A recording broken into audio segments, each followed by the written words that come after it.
773 খ্রিস্টাব্দে খোয়ারিজমে জন্ম নিলেন আবু রাইহান আল বিরুনি, যিনি একদিন জ্ঞান, বিজ্ঞান ও সভ্যতার সীমানা অতিক্রম করবেন। শৈশব থেকেই আল বিরুনি ছিলেন জিজ্ঞাসু। সংখ্যা, ছায়া, নক্ষত্র আর জ্ঞানের জগৎ তাকে টেনে নিয়েছিল গভীর অনুসন্ধানের পথে। তিনি গণিত, জ্যোতির্বিজ্ঞান, দর্শন ও ভাষা শিক্ষায় অসাধারণ দক্ষতা অর্জন করেন। জ্ঞান ছিল তার কাছে সীমাহীন অনুসন্ধানের পথ। আল বিরুনি পর্যবেক্ষণ, পরিমাপ ও গণনার মাধ্যমে জ্যোতির্বিজ্ঞান, ভূগোল ও বৈজ্ঞানিক গবেষণাকে নতুন উচ্চতায় নিয়ে যান। গজনিতে এসে আল বিরুনি তার জ্ঞানচর্চা আরও বিস্তৃত করেন এবং গবেষণাকে নতুন ধাপে আগিয়ে নেন।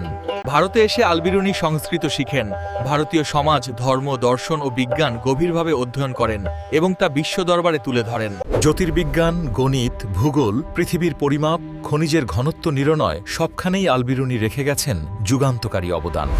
1048 খ্রিস্টাব্দে বর্তমান আফগানিস্তানের গজনিতে তার মৃত্যু হলেও পর্যবেক্ষণ, যুক্তি ও গবেষণা ভিত্তিক চিন্তায় আল বিরুনি আজও বিজ্ঞানের এক উজ্জ্বল পথপ্রদর্শক।